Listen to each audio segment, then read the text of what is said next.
Hoje vamos falar sobre personagens bíblicos extraordinários que provavelmente nunca foram mencionados na sua igreja. Pessoas reais, com histórias fascinantes, que estão registradas nas Escrituras, mas permanecem completamente desconhecidas para a maioria dos cristãos. Preparem-se para conhecer guerreiros corajosos, mulheres sábias, profetas esquecidos e personagens com histórias tão incríveis que parecem saídas de um filme de aventura.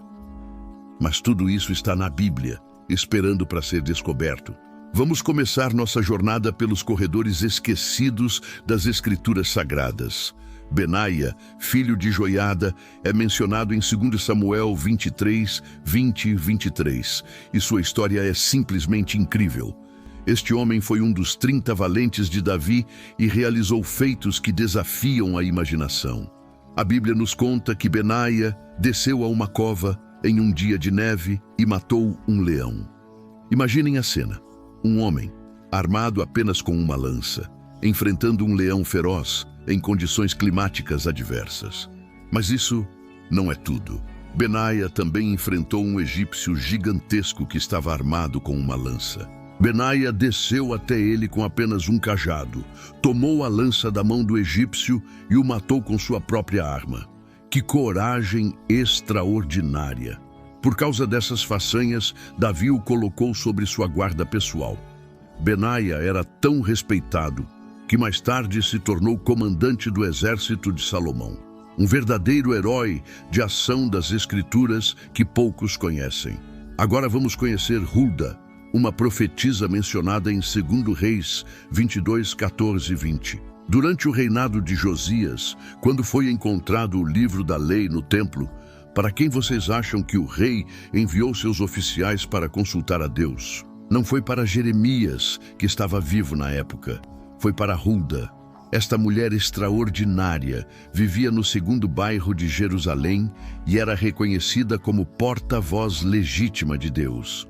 Quando consultada sobre o livro encontrado, ela deu uma profecia detalhada sobre o julgamento que viria sobre Judá, mas também uma promessa de paz para o rei Josias. O interessante é que Hulda era casada com Salum, que cuidava das vestimentas do templo. Imaginem, uma profetisa casada com alguém responsável pelas roupas sagradas. Que casal especial, servindo a Deus de formas diferentes. Hulda mostra que Deus usava mulheres em posições de autoridade espiritual muito antes do que muitos imaginam. Ela foi consultada pelos mais altos oficiais do reino em questões das mais importantes. Vamos agora para uma história ainda mais surpreendente. Jael, mencionada em Juízes 4, 17 e 22, foi uma mulher que mudou o curso da história de Israel com um ato de coragem impressionante. Durante a guerra contra Sísera, comandante do exército cananeu, este general fugiu da batalha e buscou refúgio na tenda de Jael, esposa de Éber, o queneu. Sísera pensou que estava seguro, já que havia paz entre seu povo e a família de Éber. Jael o recebeu, deu-lhe leite para beber e o cobriu com uma manta. Sísera, exausto da batalha, pediu para ela guardar a entrada da tenda e negar sua presença se alguém perguntasse. Então ele adormeceu profundamente. Foi aí que Jael tomou uma das decisões mais corajosas da história bíblica. Ela pegou uma estaca da tenda e um martelo. Aproximou-se silenciosamente de Sísera e cravou a estaca em sua têmpora, fixando-a no chão. O opressor de Israel morreu instantaneamente. Quando Baraque chegou perseguindo Sísera, Jael saiu ao seu encontro e disse: "Vem e mostrar-te-ei o homem que procuras." A Bíblia registra que por causa deste ato, a terra teve paz por 40 anos. Débora, a profetisa, compôs um cântico celebrando Jael. Bendita seja entre as mulheres Jael, entre as mulheres que habitam em tendas, seja bendita. Agora vamos conhecer Otniel, o primeiro juiz de Israel, mencionado em Juízes 3, 7 e 11. Sua história começa de forma romântica em Josué 15, 16, 17. Calebe ofereceu sua filha Acsá em casamento para quem conquistasse a cidade de Kiriat Sefer, Otiniel, que era sobrinho de Calebe, aceitou o desafio, conquistou a cidade e ganhou a mão da jovem. Mas a verdadeira grandeza de Otiniel se revelou quando Israel estava oprimido por Cusã-Risataim, rei da Mesopotâmia. O povo clamou ao Senhor e Deus levantou Otiniel como libertador. A Bíblia diz que o Espírito do Senhor veio sobre ele e ele julgou a Israel e saiu à guerra. Otiniel venceu o rei opressor e trouxe paz à terra por 40 anos. Otiniel estabeleceu o padrão para todos os juízes que viriam depois dele. Foi um líder íntegro, corajoso e completamente dedicado a Deus. Mesmo assim, poucos cristãos hoje conhecem sua história. Vamos agora para uma das histórias mais tocantes da Bíblia, Rispa, mencionada em 2 Samuel 21, 8-14. Rispa era concubina do rei Saul e mãe de 2 de seus filhos, Armoni e Mefibosete. Durante o reinado de Davi, houve uma grande fome em Israel por 3 anos. Quando Davi consultou o Senhor, descobriu que a fome era consequência do sangue derramado por Saul, quando ele quebrou uma aliança antiga com os gibeonitas. Para fazer reparação, os gibeonitas pediram que 7 descendentes de Saul fossem entregues para execução. Davi entregou os 2 filhos de Rispa e 5 netos de Saul. Após a execução, os corpos foram expostos no monte, como era costume. Mas aqui começa a parte mais impressionante da história. Rispa pegou um pano de saco, estendeu-o sobre uma rocha e ficou ali, protegendo os corpos de seus filhos e dos outros jovens. Dia e noite, desde o início da colheita até que a chuva caiu dos céus, Rispa permaneceu ali. Ela afugentava as aves de rapina durante o dia e os animais selvagens durante a noite. Imaginem uma mãe, sozinha, protegendo os corpos de seus filhos contra urubus e chacais, sem se importar com o calor do dia ou o frio da noite. Que amor maternal extraordinário! Quando Davi soube do que Rispa estava fazendo, ficou profundamente comovido. Ele ordenou que os ossos de Saul e Jonatas fossem trazidos de Jabes-Gileade e enterrados junto com os corpos dos 7 jovens na sepultura de Quis, pai de Saul. A Bíblia termina dizendo: depois disto, Deus se compadeceu da terra. O amor e a dedicação de uma mãe tocaram o coração de Deus. Agora vamos conhecer Jeú, filho de Hanani, um profeta corajoso mencionado em 1 Reis 16, 1-7 e 2 Crônicas 19, 1-3. Jeú tinha a difícil missão de confrontar reis quando eles se desviavam dos caminhos de Deus. Ele profetizou contra Baasa, rei de Israel, anunciando que sua dinastia seria destruída por causa de sua impiedade. Mas a história mais impressionante de Jeú aconteceu quando ele confrontou Josafá, rei de Judá. Josafá era um bom rei, mas cometeu o erro de fazer aliança com Acabe, rei ímpio de Israel, para guerrear contra os sírios. Quando Josafá retornou da batalha, Jeú saiu ao seu encontro e disse: devias tu ajudar ao ímpio e amar aos que odeiam ao Senhor? Por isso, há ira sobre ti da parte do Senhor. Todavia, achou-se em ti alguma coisa boa, porque tiraste os bosques da terra e dispuseste o teu coração para buscar a Deus. Que coragem! Jeú confrontou um rei poderoso, mas o fez com sabedoria, reconhecendo tanto os erros quanto as qualidades de Josafá. Era um profeta equilibrado, que falava a verdade com amor.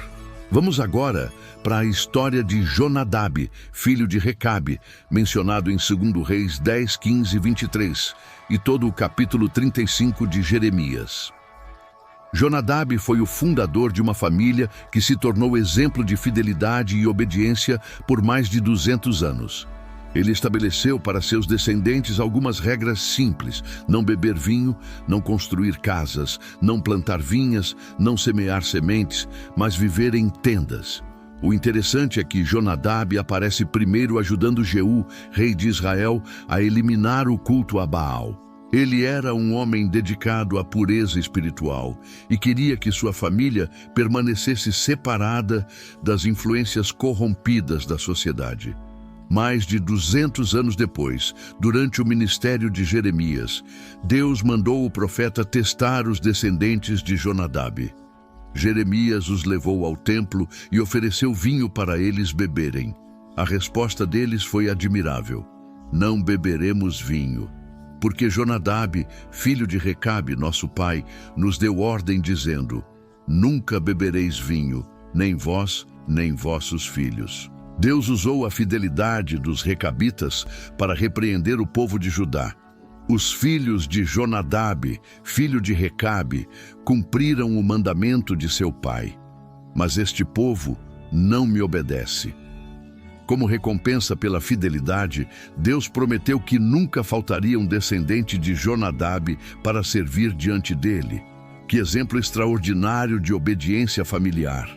Agora vamos conhecer uma das mulheres mais sábias da Bíblia, a mulher sábia de Tecoa, mencionada em 2 Samuel 14, 1-20. Quando Absalão matou seu irmão Amnon e fugiu, Davi ficou dividido entre a justiça e o amor paterno. Joabe percebeu que o coração do rei ansiava por Absalão, mas Davi não sabia como trazê-lo de volta. Então, Joabe trouxe uma mulher sábia de Tecoa e a instruiu sobre o que deveria fazer. Esta mulher se vestiu de luto, foi até Davi e contou uma história fictícia sobre 2 filhos. Um tinha matado o outro e agora a família queria matar o assassino, deixando-a sem nenhum descendente. A parábola era perfeitamente construída para tocar o coração de Davi.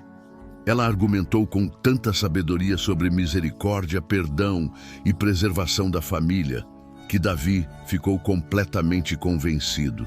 Quando Davi percebeu que aquela história era uma parábola sobre sua própria situação com Absalão, ele perguntou se Joabe estava por trás daquilo. A mulher respondeu: ninguém se pode desviar nem para a direita, nem para a esquerda de tudo quanto fala o rei meu senhor, porque Joabe, teu servo, é quem me deu ordem. Mas ela também elogiou a sabedoria de Davi. Meu senhor é sábio, conforme a sabedoria do anjo de Deus, para entender tudo o que há na terra.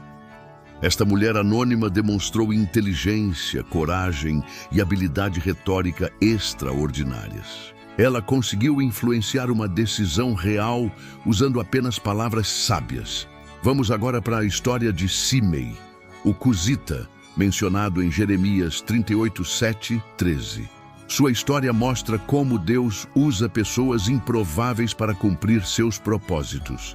Durante o cerco de Jerusalém, Jeremias foi jogado em uma cisterna lamacenta por pregar que a cidade seria tomada pelos babilônios. Os príncipes queriam que ele morresse ali.